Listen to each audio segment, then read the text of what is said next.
రెండేండ్లయింది. ఆనాడు బీఆర్ఎస్ గెలిచిన మొదటి కేబినెట్ లోనే పింఛన్ 2000 చేస్తా అంటే బరాబర్ ఫస్ట్ కేబినెట్ లో మొదటి నెలలోనే 2000 ఇచ్చినాం. నువ్వు రెండేండ్లయింది 4000 ఎప్పుడు ఇస్తావు అని కేసీఆర్ గారు అన్నారు. నువ్వు మాట్లాడిన బూతులేంది, నువ్వు మాట్లాడిన మాటలేంది? నువ్వేమో విద్యాశాఖ మంత్రి, నేను ఉద్ధరిస్తా, నాకు విద్య మీద ప్రేమ, పేదలంటే ప్రేమ అన్నావు. ఏం ప్రేమ నీది?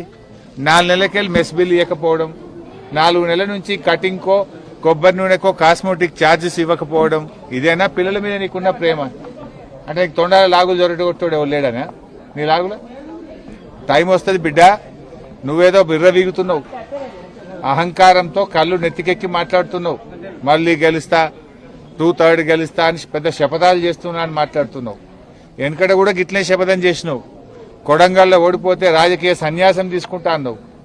పొల్లు ఒడగొట్లే నిన్ను కొడంగల్లో. రాజకీయ సన్యాసం తీసుకున్నావా? మాట తప్పినవా? మాట తప్పినవు నువ్వు. మాట తప్పుడు నీకు అలవాటు, పార్టీలు మారుడు నీకు అలవాటు, పదవులు కొనుక్కోవడం నీకు అలవాటు, కమిషన్లు కొట్టుడు నీకు అలవాటు, చిల్లర మాటలు మాట్లాడు నీకు అలవాటు. ఎందుకు ఈ పిచ్చి మాటలు మాట్లాడుతున్నావు? ఇలా పిల్లలకు ఓ బ్లాంకెట్ లేదు, వేడి నీళ్లు లేవు, కాస్మోటిక్ ఛార్జెస్ లేవు, 4 నెలలకెళ్ళి మెస్ బిల్లు లేదు.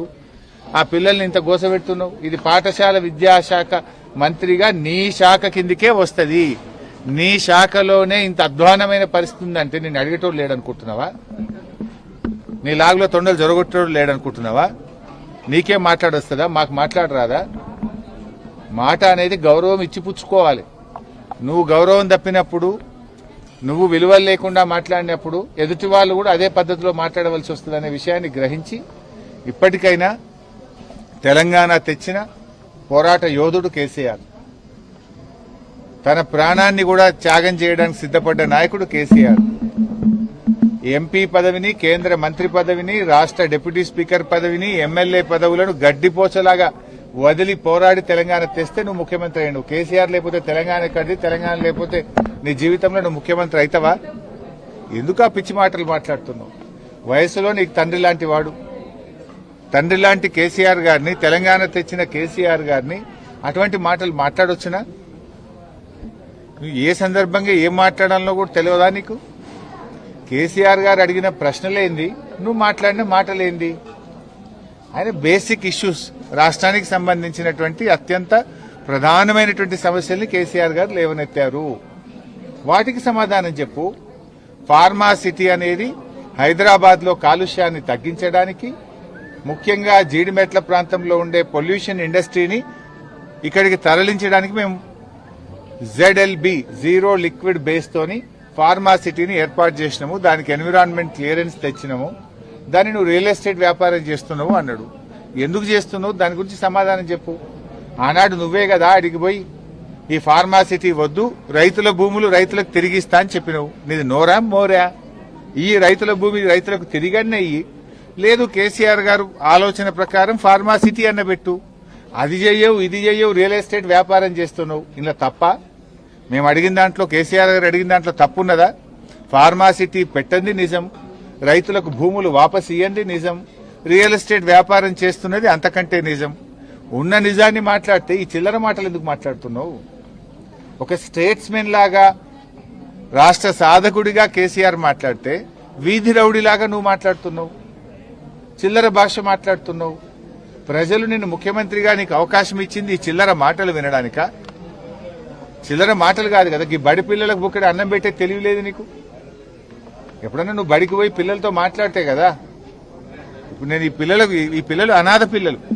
ఇవాళ క్రిస్మస్ పండుగ రోజు ఈ అనాథ పిల్లల పరిస్థితి ఏంది? ఆ పిల్లలతో కలిసి భోజనం చేద్దామని నేను ఇక్కడికి వచ్చాను. ఆ పిల్లలకు కాస్మోటిక్ ఛార్జెస్ లేవు, 4 నెలలకెళ్ళి మెస్ బిల్లులు లేవు. కోడిగుడ్డు చూస్తే గోటి లెక్క ఉన్నది, అది గింతంతా.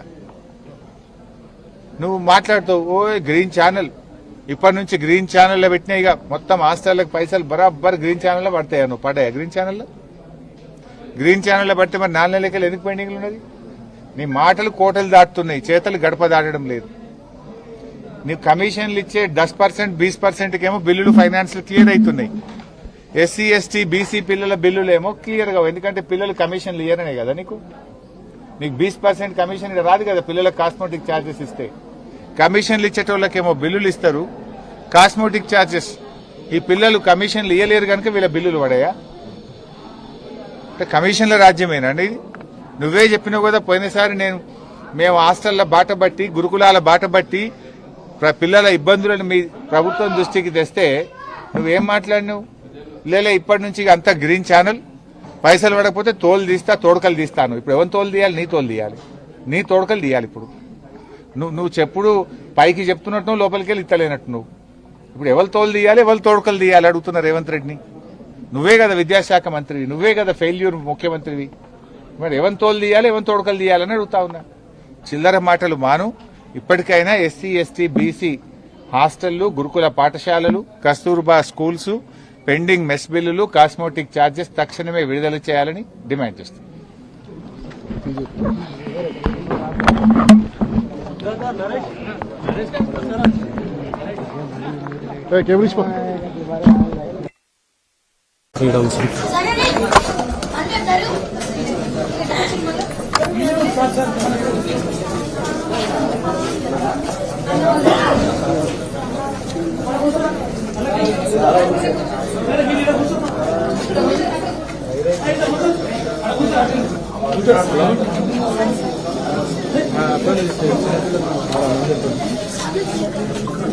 పెట్టేసి అది కంటిన్యూ దాంట్లోనే కొట్టేసి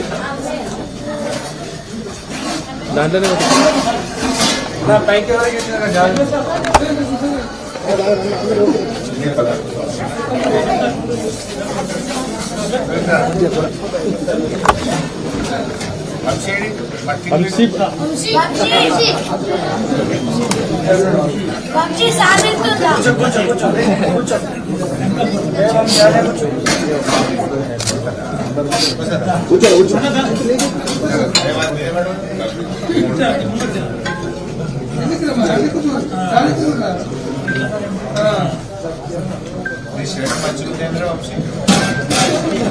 బ్రాండెడ్ షర్ట్ లేకుండా బిడ్డలు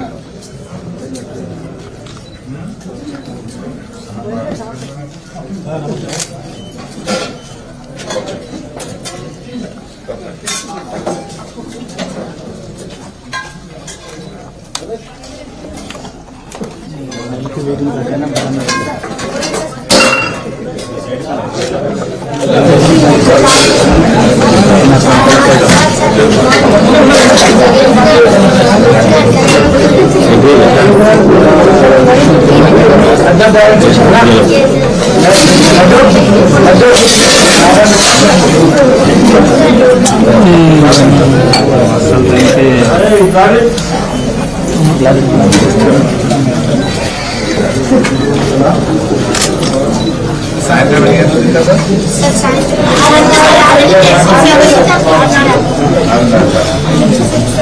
పప్పు తినవా?